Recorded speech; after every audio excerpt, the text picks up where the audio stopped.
Hi, my name is Rachelle, and today I'm going to show you how to make these fun little crystal bead trees. What you'll need is some beads. A lot of these are these interlocking snowflake beads, and then I've got some other, you'll want various shapes and sizes. Generally, what I have is the bigger beads from the top, and then it tapers down to a smaller bead on the bottom.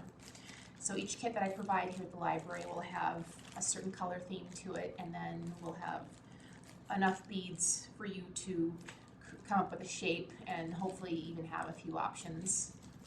You'll also want some wire. This is 18 gauge wire. It's aluminum and it's very bendable. And I've got 10 of these. You'll have 10 branches, and we'll show you how to do those. And then a rock. You can garden variety rock. This will be included in the kit too, just in case you don't have access to a good rock. If you don't like it, I'm sure you can find one that's better. And that's all you're going to need for the kit today. Let's go ahead and I'll show you how to make the craft.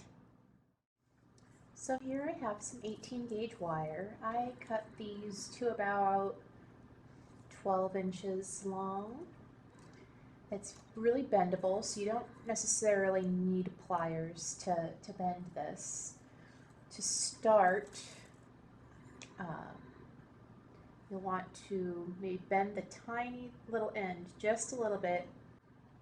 If you've got fingernails, it helps. If you need pliers, you can use pliers or something else similar, but you just want to crimp that end a little bit so that when you string the beads on there, they don't fall off. This is really bendable wire, so you might want to straighten it out a bit when you're ready to go. So you'll start by bending the wire like that. So each kit is going to have an assortment of beads.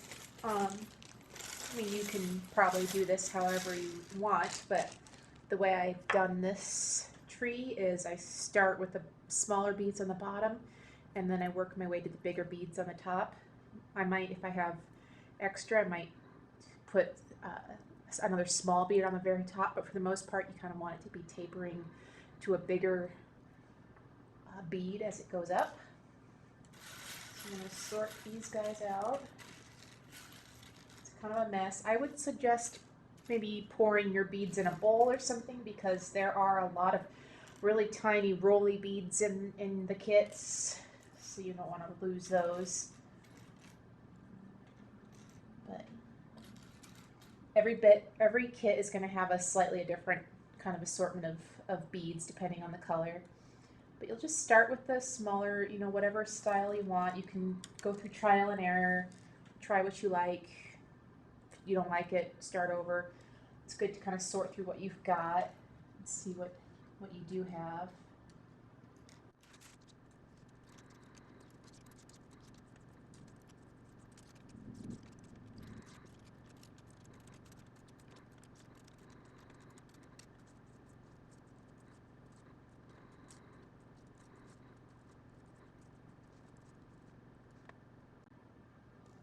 All right. So you'll definitely have a pretty random selection of beads. You should have a fairly even number of the bigger beads. The smaller beads tend to be a little more random. You might not have enough to have every branch be perfectly equal to every other branch. You also don't have to use all the beads that you get in your kit. I mean, just do what looks good for you. So I'll start with the smaller bead on the bottom.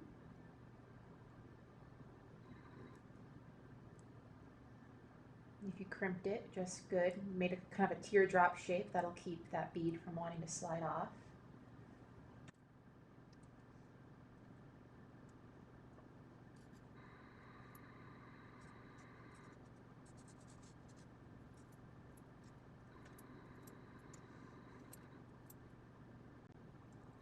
No, I don't like that. I'm going to try something else.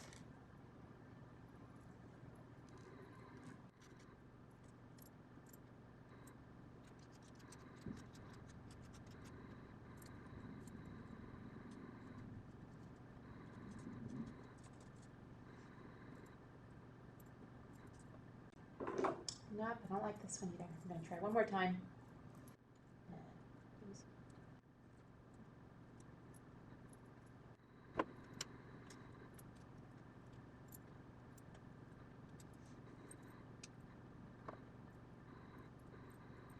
We'll go with that. Alright, so now I'm going to repeat this pattern on the other 10 strands of wire.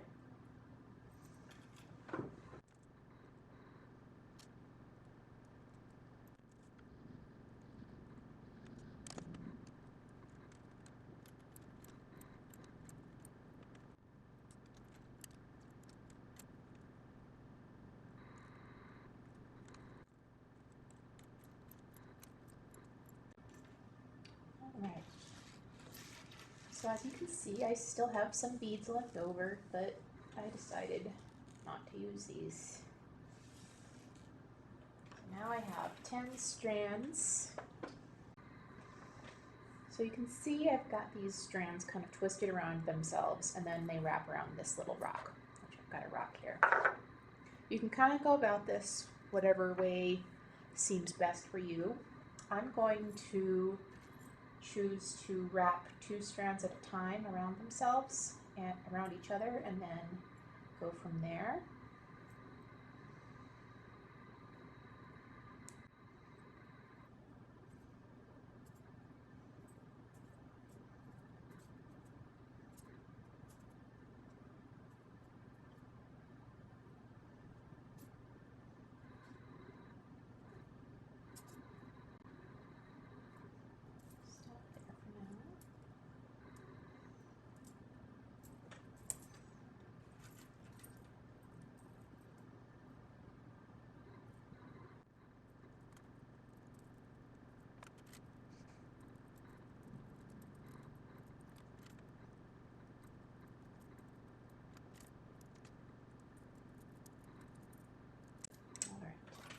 So I'll probably untwist these a bit once I'm done, just to give them more a loose look. But for now, I'm going to keep these tight. I'm going to start wrapping them around each other.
So I'm going to have to, I wrapped these a little too low, so I'm going to have to unwrap them a bit so I can get them around the rock.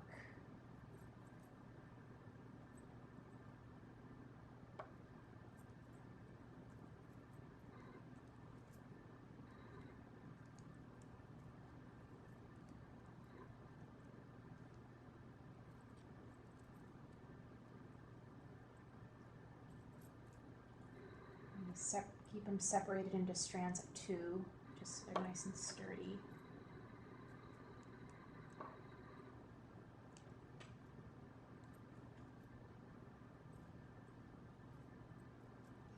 You want to evenly space them around the rock so that it's balanced. And might need to unwrap this a bit more. That's a little too high.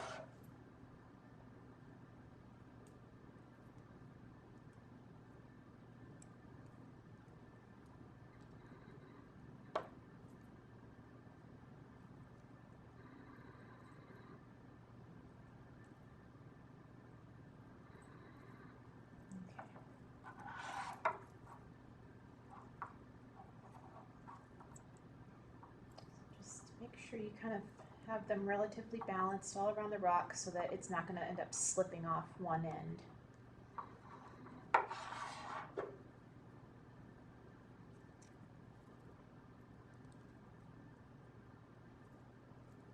them around.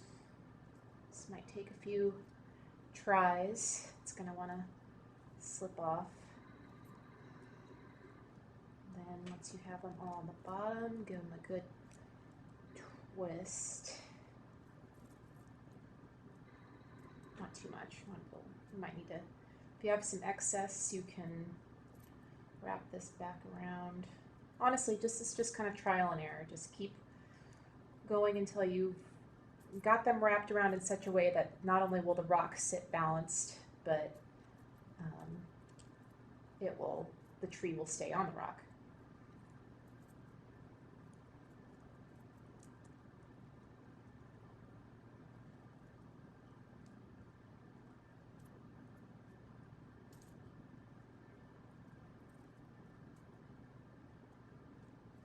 Pull it back up and wrap it back around on the other side.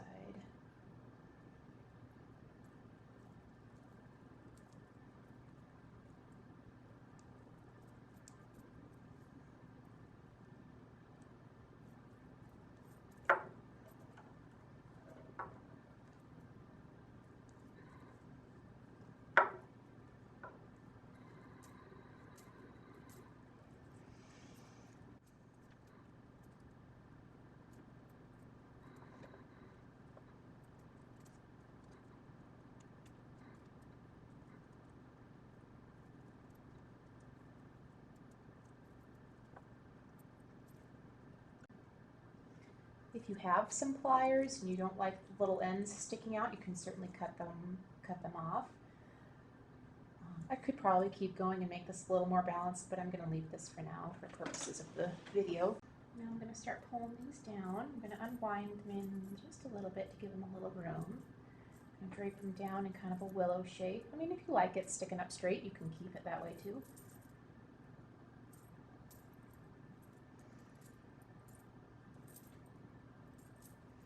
Just start shaping the tree the way you think it should be shaped.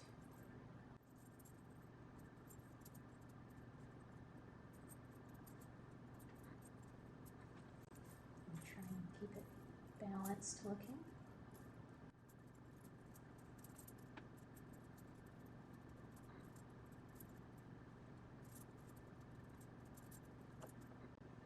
All right, there you go. You have your tree. You can keep going along or try experiment with different shapes, but I like my tree like that, and I'm going to leave it. And that's all.